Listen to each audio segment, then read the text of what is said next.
Farmers live poor and die rich. Have you heard someone say that? Have you ever said it yourself? I hear that line nearly every day and understand why it is said so often. I have lived that phrase and experienced what it means. Unfortunately, I think it's a fairly accurate statement. I grew up on a cash crop farm in southwestern Ontario. From a very early age, I witnessed my mom and dad work from dusk until dawn in an effort to make ends meet. Back then, my parents were farming about 250 acres. Farming seemed challenging, but I still fell in love with it. Every spring would roll around and the air would smell a certain way, and it was a time to get the farm equipment out and to plant the crops. Summer would then come around and the crops would usually look great, and my dad would smile and whistle away throughout the day. We all felt so proud watching the crops grow up. Of course, the fall season was always a magical time because it was time to harvest the crops and, of course, pay the bills for the most part. That cycle of farming was ingrained in me at an early age, as it likely is ingrained in each of you. The smell of the air, the memories of the crops growing, and the satisfaction that farmers feel each fall is very inspiring. Farming did not seem like a job to my parents. It seemed more like a way of life, a hobby, or a passion. As I grew older, I began to realize that my parents were barely making ends meet financially. They were cash poor. My dad had to get a second job, and he was not a happy camper about it. He could not afford to expand his farming operation like he wanted to, and he did not want to sell the farm and give up the farming lifestyle that he and my mom had grown to love. I noticed there were other families that were in the same boat. Farmers were living cash poor. Some made a decision to sell their farm, and others hung on and worked a second job like my dad did. It appeared then, and it still appears today, that to be a successful farmer, you either need to continue to expand your operation, or you need to stay small and have a secondary source of income. Does any of this sound familiar? Unfortunately for my parents, things got worse. My dad really did not like working off the farm. He loved the farm life way too much. So he and my mom made the decision to start up a maple syrup business in the late 1980s. My dad then turned into a superhuman and worked every waking hour for several years, just so he could remain on the farm and provide for his family. He was an incredibly talented and amazing guy, and very similar to, I'm sure, thousands of farmers across the country. 10 years quickly passed by, and the cash crunch on the farm was still there for them. Only I was much older, and I could see the writing on the wall for my family. My parents were in financial trouble. To make matters worse, the maple sugar forests that my parents were renting from other landowners were being bulldozed to make way for expensive row crop farmland. That was quite a kick in the teeth for my parents. It was devastating for them, and they were broke. But the story does not end there. My parents had something very special. They owned farmland. You know, the same stuff that has outperformed the stock market for the past 70 years and has really outperformed the stock market over the last 20 years. So my parents were advised by their accountant to sell the farm, get out of debt, and try to recover by working off the farm. Well, you can imagine how my parents felt about that advice. Soon after they sold one of their farms, I decided to step in and act. I was 30 years of age at the time. I had an excellent job in another ag business that was going well. So I went to the bank. I was approved to buy my parents' farm. We had the farm appraised and made a deal to pay full appraised value for the farm. This transition allowed my parents to pay off all of their debts. They built a brand new house in the farm. They bought a timeshare in Mexico to vacation in the winter. And my dad was even able to afford a small ultralight aircraft so he could realize his dream of flying. Together with my parents, we agreed to a life lease to live on the farm for the rest of their days. My parents were so happy. They were out of debt. They had a new home. My dad was able to keep farming with his son. I did not want my parents to live poor and die rich. They had worked way too hard for that. Living poor and dying rich makes no sense to me for farmers across the country. Not being able to expand the farming operation because of financial constraints is also a problem for many young farmers. Today I want to share with you an opportunity that AgInvest has created for farm families across the country.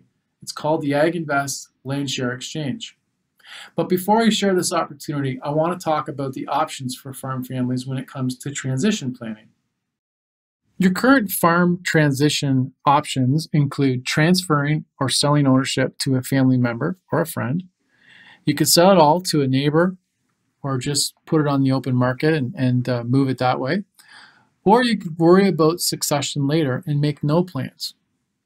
Did you know that half of the farmland owners in our country have absolutely no will in place? And even more than half, 70%, have no written plan at all to transition the operations of the farm or the equity. This is a scary statistic considering that 98% of the farmland in Canada is either owned by a farm family or by a farm family corporation. Also, 50% of the farmland in this country is set to change hands in the next 9 or 10 years. That's over $300 billion worth of transactions based on our calculations. Why are most families doing nothing? Well, money conversations are not easy. They never are. Business conversations are not easy. The departing generation needs to extract some value to sustain a well-deserved, healthy living in retirement, but they can't do this without selling the farm. Farmers have control issues, much like all business owners. It's normal. Farmers especially do not want to quit farming, ever. It's a lifestyle, it's a hobby, a love. They treat the farm like a pet or a friend or a child and not like a business. Farmers love the lifestyle, they care less and less about their net worth, and just avoid the topic of transition altogether. When asked, farmers often say they just have no idea where to start and they don't want to open a can of worms with the family. The problem is that silence on this topic is destroying family farms. Silence is destroying family relations, and silence is destroying wealth. And we've seen this time and time again. Families that are not making plans are the issue. And basically, if they're not making plans, they're planning to fail. On the other hand, the families that are making plans are typically doing quite well. They are expanding, they are amongst the most successful businesses in our country, and they are typically the operations that end up buying those farm families that don't make plans at the end of the day. New opportunities with AgInvest Land Share Exchange. So we have some really unique options available that can help you and your family. Options that include cash now to grow your farm business if that's what you want, or the flexibility to go through a smooth transition process with your family in the future. So flexible planning. Land Share Exchange simplifies estate planning by providing dispersible investment shares to distribute amongst your loved ones, instead of dividing up and selling off a family farm. For farmers who wish to continue operating the farmland, AgInvest provides a grower agreement program that keeps you working on the land while you participate in the growth of your farmland's value. Tax efficiency. Land Share Exchange offers you, the farm landowner, the choice to receive shares instead of cash, which then defers your tax liability on capital gains to a later date. The taxes you save are then invested back into the farmland in a professionally managed portfolio that continues to earn attractive returns. Ownership of your shares in AgInvest farmland funds provides successors with a unique tax strategy. Each shareholder retains their eligibility for a lifetime capital gains exemption and significant tax savings when they choose to sell. Simple succession. Exchanging the value of your farm for shares in the AgInvest Farmland Fund, you will allow the opportunity to turn farmland into assets that can be easily dispersed to loved ones without dividing and divesting your working acreage. Your successors can then also choose jointly or individually whether they want to continue farming, whether they want to expand the farm business, whether they want to participate as shareholders in the operation, or if they just want to liquidate their shares for cash. This approach to transition also allows for flexible retirement planning. The AgInvest Growers Arrangement provides operating agreements and partnerships that work well for farmers looking to change the pace of their current business. Productivity. Farmland operation is a key strategy used by AgInvest every time we are involved in a farm. AgInvest raises capital specifically to increase the value of Canadian farmland. For example, we often find that tiling fields for improved drainage brings exceptional value to both investors and to farm operators. The productivity gains from our optimization efforts lead to both higher yields and higher valuations. Immediate liquidity. You can use AgInvest Land Share Exchange program to enjoy the flexibility of partial farm liquidity now and partial or full liquidity in subsequent years. You can, for example, request a combination of cash and shares in return for your current property. You can then use the proceeds to reduce debt, to purchase new equipment, to buy more farms, or to invest outside of the farm. Some other key advantages with land share exchange. These transactions do take place very quietly, and they take place at a current appraised value. You can also utilize the Section 85 rollover to control the amount of taxable gains realized on the transfer to AgInvest. You can maintain control of the original land base and specify who farms the land. You can distribute value to multiple successors in a tax-efficient manner without breaking up the farm. This solves the problem of taking care of children who are not interested in farming. Siblings will not need to negotiate with family members for annual rents or sale of the farm following the passing of their parents. Farmers can remain invested in farmland and make the choice to farm or not. An example of a land share exchange, in this case, we've used a $2 million appraisal on a farm property. In this case, the farm was traded for a combination of cash and shares.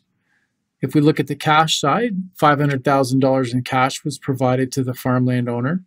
A 4-year grower agreement to continue to farm the property was also provided. And the right of first refusal after 4 years would mean that if they choose to carry on farming, they would have the first choice to do so. I'm not sure where the cash was used for, but the cash was used as they wanted to. And they also were able to maintain their acreage base because this particular farm stayed in their farming portfolio. The rest of the value, the $1.5 million, was then given to them in the form of shares. 1.5 million shares were valued at $1.5 million at the time. Those shares will remain eligible for the capital gains tax exemption moving forward, regardless of who owns them, and that's important. Looking more at the common shares, they continue to appreciate over time with the pooled farmland. They don't remain at $1.5 million in value. They improve in value over time with the value of the land. They also remain eligible for the capital gains tax exemption to whoever they are transferred to. They are also being professionally managed by AgInvest investment professionals. They're also easy to transfer and distribute to loved ones. It's easy to transfer a common share. It's difficult to transfer a third of a farm, for example. And also the common shares are very safe because they are directly secured by land title on a portfolio of farmland. So why AgInvest and why pay a management fee? Why can't I just do this? Why couldn't you just do this yourself? And that's a good question, but the process of securitizing farmland involves fulfilling regulatory requirements, creating a proper legal structure and registration with securities commissions, and AgInvest is comprised of professionals with best-in-class experience, both in farming and investing. So that's right off the bat. AgInvest becomes the entity that manages the relationships with landowners, shareholders, and the farmers who operate the land. That's an important factor as well. You don't have to be involved in the relationship management moving forward. Also, the fee charged by the fund to do this work is in line with or lower than other advisory relationships and investments. AgInvest focuses on optimization, allocating the capital required to optimize each farm and allowing the growers to benefit from these upgrades. Also, when the transition of ownership occurs, there is no need to worry about the future care of the farm. AgInvest's interests are aligned with regenerative and sustainable practices that build land value over the long term. What about liquidity? Farmland typically transacts once in a generation.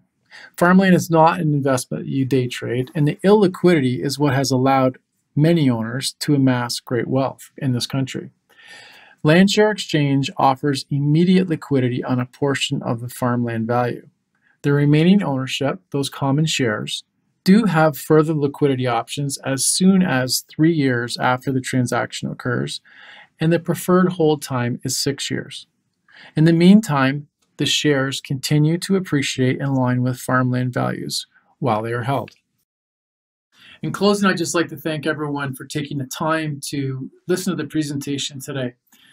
We've built AgInvest to be an organization that can help farm families transition the farm in a way that is unique and in a way that's never been done before. AgInvest is also an organization here to help young farmers and farmers that are looking to grow their farm operations and need a unique source of capital to do that. We just ask that you consider contacting AgInvest. We'd love to help you. We'd love to share our expertise with you, and we just like to see your farm family be as productive and as financially healthy as possible. All the best. Good luck with your planting season, and have a great 2021, everyone.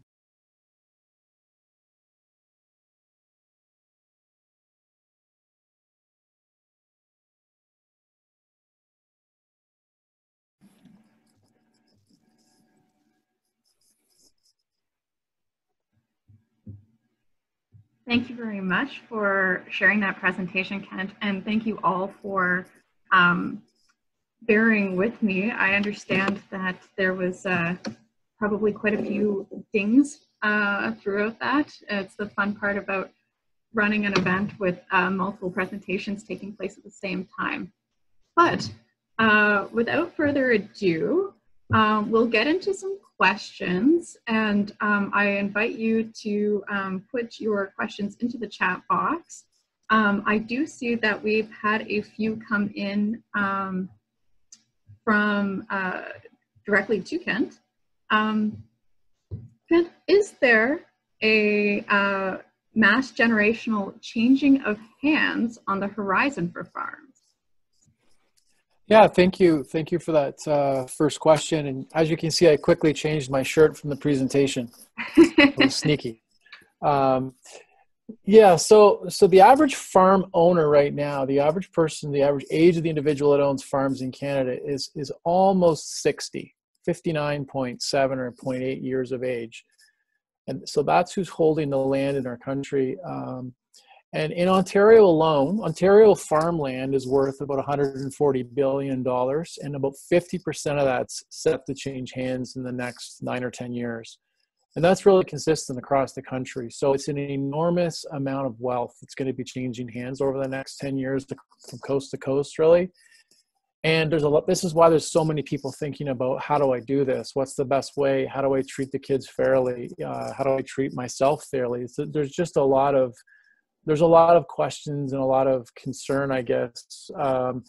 But at the end of the day, it's a really good problem for families. I mean, it's a problem, but at the end of the day, it's a great problem that most people would love to find themselves in. So it's just how we handle this transition that's key, right?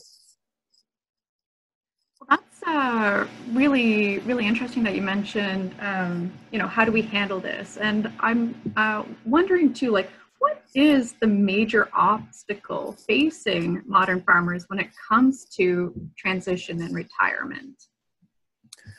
Well, I think, like I said in the presentation, I think the major obstacle is people are fearful of the communication aspect with their families, and they unfortunately, they're resorting to no communication at times. And this is what's causing problems with families. I've been involved with many families where their wealth exceeds $20 million in the family.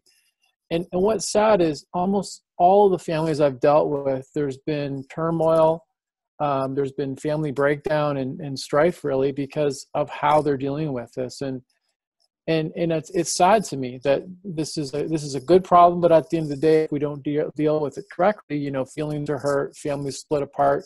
So you have to handle it the right way.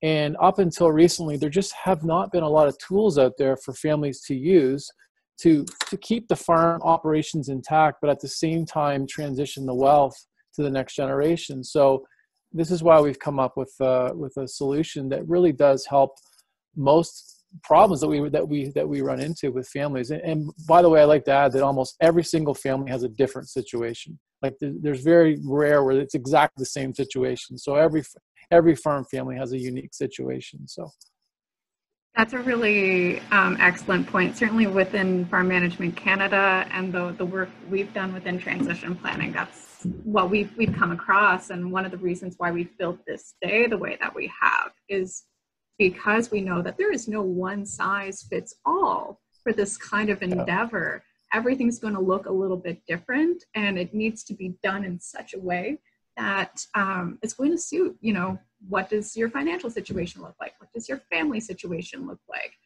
And so I mean, it's just really great to know that AgInvest is so tuned in to that kind of to the reality of what transition planning for farm transition actually looks like. So you mentioned the one farm family that was worth 20 million or something like that. So if many farmers are asset rich, pardon me, and have lived modestly during their careers to build their wealth, how can they cash out without financial stress and retire comfortably? Well, I'm a farmer, so I'm comfortable saying farmers are a special breed. They're pretty awesome people, really, from coast to coast. They're awesome people. But traditionally, farmers, when they look at, you know, enjoying some of the wealth that they own, they have a couple choices. They can stop growing their farming business. They can make a decision, I want to stop growing and stop buying more land, or they can sell some of their land to enjoy some of that wealth, or they can take on more debt to put against their assets and then have some cash to travel or build a new house or do what they want to do. I think most people would think that all of those choices are not good options for farmers. That's just how farmers think. None of those options are good options. They don't want to stop growing because as you grow as a farmer, when you bring scale to your operation, you bring efficiencies and it just becomes a better financial operation. So you don't want to stop growing. You don't want to reduce your size. You don't want to add mortgage debt. And you certainly don't want to sell and say goodbye to your land and watch your neighbor farm it. So this is, again, why land share exchange really helps, is because now they can continue to farm the operation land base that they have. They can extract some of the wealth that they've generated through appreciation over time, and they can still continue to control and live on the land and operate the land that they've come to fall in love with over their lifetime. So it's a really nice tool that really, up until a few years ago, just did not exist in our country. So I'm excited to tell people about it. And I also know farmers well, and they're very reluctant to look at, you know, changes and things that are new and different, and that's a good thing. But, you know, I think once people sit down and really understand what this can do for their specific family needs, I'm confident that almost all families can see benefits, whether it's a young growing operation or if it's a senior operation looking to exit. There's a lot of really good options for families here. You could almost call it a happy medium. Yeah, I mean, sure, you could call it that.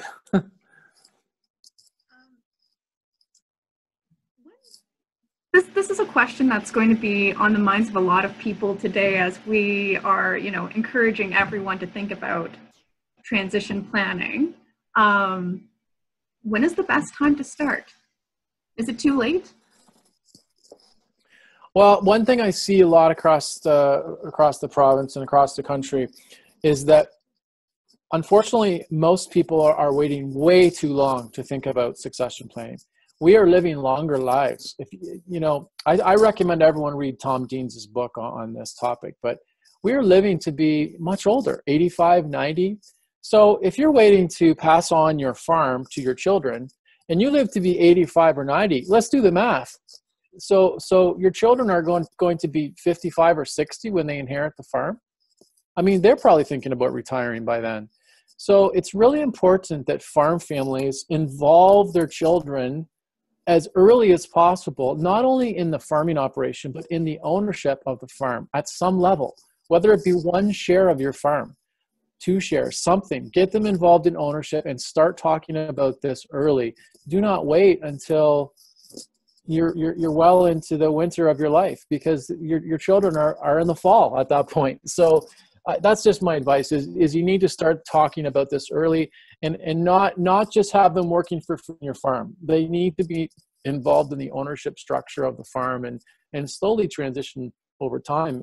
That would be my general advice, when to start. So the time to start is yesterday, if I can summarize that accurately. Yeah. But no time like the present then. Yeah. So the conversations are tricky to get started, but again, I think the land share exchange that AgInvest has is just, it makes the conversation actually pretty easy, especially if you have a situation where you have one child that wants to farm and two children that have moved away and have no interest in farming, but they certainly have interest in the value of the farm, right? Everyone has interest in that. So how do you do this fairly for your kids, and how do you have this really super awkward discussion? Well, now it's just so easy. It's easy to do that discussion with land share exchange, and we've purposely designed it that way. So that's why we're excited about it. Pardon me. What situation do you see the AgInvest land share exchange program being of most value, or offering the most value?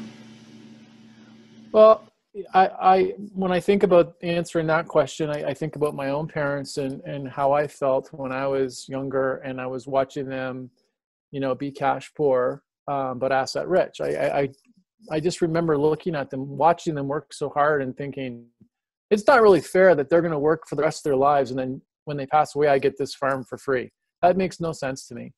So what I think, the situation that I think really helps people is the people that are 59, 60, 65 years of age.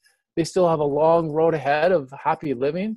Why not take part in some of that wealth that they've generated, but at the same time, hold on to that farm in terms of controlling who's farming it, and maybe your children are farming it, and maybe you still want to live there on the farm. Like, now we have an option to sort of have your cake and eat it too type thing, where you can have some of the wealth, but yet you can still enjoy where it came from. Like, this is just an option that I think really helps those type of people. And it also really helps people where there's one child that wants to farm and there's some children that don't want to farm, but you as the owner want to be fair to all of your children. Well, if you have a 100-acre farm and you want to be fair to 3 kids, the only way to be fair is to sell that farm for 100 acres, and then divide up the cash. You can't sell 1/3 of a farm. So this way you can actually do it, where you can have one person farm the farm, but you can distribute the wealth of that field, if you will, 3 different ways. So I think those 2 options are where it's really going to benefit most. Well, that's great. I mean, certainly, and for those who are participating in other webinars today, you'll hear this as a common theme. What is fair, and what does fairness look like? And certainly it sounds like the land share exchange is a great way of re-examining that issue. Of course, family dynamics and conflict will factor in. These aren't easy conversations to have, as you mentioned in your presentation. They're awkward, they're uncomfortable. But when it's easier to see, to quantify, I suppose, where those divisions get made, it smooths things over, especially when you have children who don't want to farm. You mentioned, Ken, and I don't know if this is out of bounds, it's just kind of sparking my interest as we're talking here, that you bought the farm from your parents at age 30. So that was much earlier than some people are having these conversations, and many people are having these conversations. And I wonder if you would be comfortable sharing a little bit about that journey on your end. Yeah, I mean, that opportunity for my family was, it was really, it was a desperate time. My family was in trouble financially because of a failed business, and it was a sad time. But here I am sitting there looking at, but I'm looking at their farm and what it's worth, and I'm thinking, you don't have to be in trouble here. Let's think of a solution. So that was really the starting, or the impetus behind this whole company, was that very situation. and I wanted them to have access to the equity that they had earned over time, which we gave them by purchasing the farm at appraised value. And it was also a beautiful thing because my parents built a new house on the farm that they lived on for their whole lives, and they got to live out their days there. Unfortunately, they're both gone now, but you know, it was a wonderful tool back then, and it's really laid the foundation for this whole plan now. So I know it works, and I've lived it. And I guess too, what's worth highlighting is that it's always better to have those plans in place before somebody finds themselves in financial straits. I'm sure it'd be a lot easier if you didn't feel compelled to, if your parents didn't feel compelled to, and instead maybe started earlier, and now you get to be working in a field where you get to help farmers make those conversations happen, and in a really clear and concise way. I understand that right now you're currently working mostly in Ontario, but you're looking to expand elsewhere? No, right now, I live in Ontario. I grew up in Ontario, and this is where no, it's okay. I know Ontario well, but this model is not bound by Ontario by any means. It can be implemented anywhere in the country. It's a very safe, simple process, really. The transactions occur at appraised value, which is easy to accomplish really anywhere in the country. You just have a licensed appraiser look at the value of the farm, and then we just apply the metrics and the land share exchange program to really any situation. So it is a coast-to-coast opportunity for us. We do have some folks working with us in Alberta at this point, but land share exchange is for Canadians. It's not just for Ontario. Oh, that's great. It's good to know that there is at Farm Management Canada, we're committed to supporting farmers across Canada. So it's good to know that AgInvest is available to everyone who is looking to make those, to use this tool to help them divvy up the farm to make that transition plan. Yeah. Go to the next level, exactly. Yeah, that's a great phrase, because that's really at its core what planning does for you. Business planning, transition planning as part of that business plan. It takes that farm operation and just brings it up, elevates it, makes it, strives for excellence. I mean, we have to make plans. You know, if you think of it this way, farmland was here. It was deposited here about 10,000 years ago from glaciers. So that's where it came from. It was all deposited here for us. And then, you know, I think the farmland's going to also be here 10,000 years from now. So we as humans really just occupy the land for such a very short period of time. And we're really just in operational control of those fields across the country. So I think we just need to change the way we think about ownership and realize that our lifetime is such a short time, and we need to really make owning farmland and transitioning farmland from the next generation to ourselves really part of the discussion. And it hasn't been a very big part of the discussion up until maybe recently.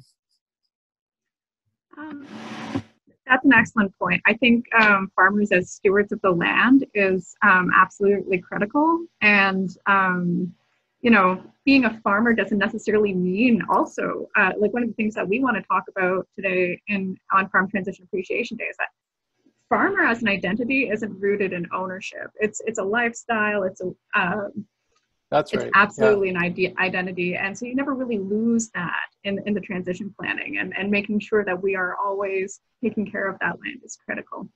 I saw a question come out to everyone, and I want to make sure you see it, Kent. Could you also discuss some limitations of AgInvest exchange program in terms of facilitating farm transition, if any? Is there anyone this doesn't work for?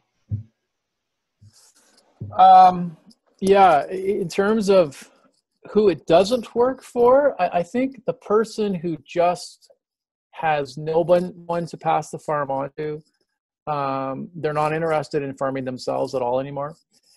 And they just want the cash. They just want to move to Mexico with their $10 million and pack it all in. I mean, I think that would be the type of situation that wouldn't, land share exchange wouldn't really benefit that family very well. So I think that would be a limitation. Other than that, there's so many benefits here. The biggest limitation we have as a company is just educating people about it, and that's our limitation. I guess the other limitation would be, and this is more of a recommendation to Angela, would be if you're a farm family that has, let's say, 1,000 acres, I would highly recommend onboarding maybe 200 acres or 1/5 of your farm portfolio into a land share exchange program, just to see exactly how the benefits lie. Like, don't jump in. I mean, you can, but don't jump in with your full farm. Try it with 20% of your land and just see how well it works. Because let's face it, on the other side of this company is Canadian investors, and those people are people who want to share in the ownership of farmland, but they're not farmers, they're not farm families. So those people want to partake, and they also benefit because farmland has been a fantastic investment over the years. So I encourage farm families to buy land, continue to buy land and own land. But if you're looking at the transition time in your life, then consider putting in a portion of your farm into land share exchange. That would be a recommendation. And just to follow up on that, because this conversation has really taken place in the context of family farm transition. You talked about it's like you just want to sell and get out. But maybe it's to investors, but the idea is that somebody should still be farming that land, correct? So it's just to a non-family member, something that gets talked about later this afternoon with the young agrarians. But in the here and now, what you're saying is that the land exchange program still works for non-family transition. Oh yeah, absolutely. It can work for that. Most of the farmers that we have our grower agreements with are younger farmers. I love working with young farmers. We have some 20-year-old farmers in our portfolio of operators, and they love this program because it's also very difficult to enter farming as a young person when you need millions and millions and millions of dollars to successfully enter the business. So we're essentially the caveat, or we're the middle person between the older generation who want to sell some assets. We buy them, and then we work with the growers that are younger to operate that land. So it benefits young farmers, and we have to have young farmers in our country if we want to eat food in 20 years. I mean, we can't expect the 65-year-old people who are working their butts off to continue to do so. We have to train the next generation of farmers, and this definitely helps with that. That's excellent. Yeah, no, it's important to remember farmers feed cities. Like that is without a doubt critical, and that's why keeping this land operational. It's important to our own food security. It's important to the Canadian economy, agriculture. I think, if I remember correctly, it holds the #1 spot in the Canadian economy, which is huge. And so making sure that we keep farming and finding people who want to farm. As you said, it's really difficult for younger farmers to buy into this. They're not even done school yet. And they're trying to buy into a farm, or they're coming in with debt, and it's not easy for them. Oh, I've got a question. Is there ever a time that's too late to do a land share exchange due to the age of farm owners? How long does this take to get started? No, it's never too late to do a land share exchange, because we're not doing anything different. We're not changing the land. The land remains the same. All you're doing is taking a farm. Just think of a square farm, and you're going to divide that farm into a combination of cash and shares. That's all we're doing. That's all we're doing. We take ownership of that. AgInvest takes ownership of that land, and we give back to the current owner a combination of cash and shares. That combination is up for discussion. They take their cash and they can do what they want with it. But the shares is what's really nice, because those common shares continue to appreciate in value with the farmland. And also, when the owner passes away or just decides to transition the shares, they can do so. You can send shares to loved ones much easier than it is to send 1/3 of a farm field, if you will, to a loved one. So it makes the transition process so much easier. And it's also worthy to note that those common shares that you're transferring to loved ones, they retain their capital gains tax exemption status by being part of an active business with what we do with our land share exchange. You know, that's something I would recommend discussing with your professionals and your advisors. But that's something very special as well that we offer that's very unique. Well, that's interesting that you went back to the capital gains exemption stuff. We did receive a question. There's one more question. One more question, yeah, and it was and it pertains to that. And I wonder if you have any thoughts about federal government debt, and if you see any changes to capital gains exemptions for farmland. Yeah, this would be a fantastic question for some of my partners that are CAs and professional accountants, but I'll answer it anyway. Yeah, the federal debt that has amassed really globally is certainly an issue. And this federal debt is actually creating a great demand for farmland, for starters. When I talk specifically about what they could do to the capital gains exemption for farmland, for farmers, and for business owners, of course, I'm not Revenue Canada and I cannot make that decision or predict the future. But I think that farmers in general are going to be folks that are protected at great lengths by our governments for forever, because it's our food supply. So I think the last thing you want to do is take away the capital gains tax exemptions for farmers. In fact, I think they're going to perhaps raise it to 1.5 million or 2 million per person. Currently it's 1 million. And then on the other side, the other capital gains exemption that we have in our country is the small business capital gains exemption. And, you know, this is what AgInvest uses for the land share exchange program. And I think for the federal government to take away the small business capital gains exemption, that would affect every business in our country. So that would be a real significant decision. I don't see them doing that to small businesses because that would discourage small businesses. And by the way, 80% of the businesses in our country are called small businesses.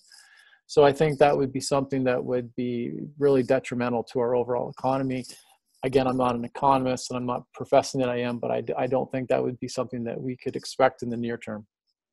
Well, on that note, because you alluded to some of your partners, I wonder if it's at all useful for you to put an email address or a URL into the chat box for people who maybe want to get in touch and learn more about AgInvest or have some of those more technical questions answered. I mean, you know, at Farm Management Canada, we be the best and hire the rest. You know what I mean? Like, we know what we do, and we find the best people to support us on the things that we don't know.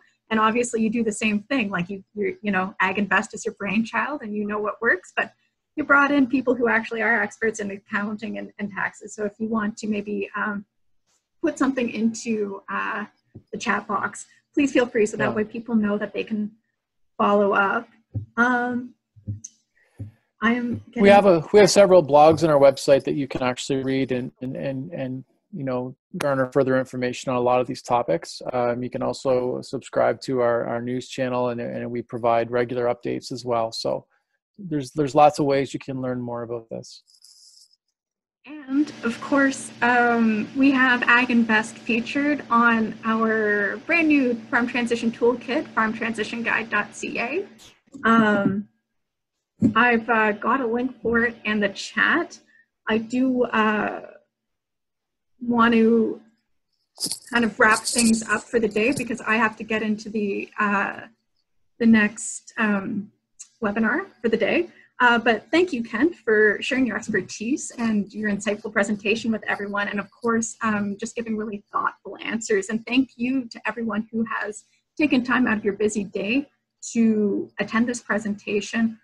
For to those of you who asked questions. Thank you very much for being engaged, and we hope that you continue to stay engaged with us for the rest of the day, either by joining us in these other webinars, by following Farm Management Canada on social media, follow the hashtag FTA Day, visit the website. This webinar will be recorded, as will the other ones that are taking place today, and we hope you enjoy the rest of the day.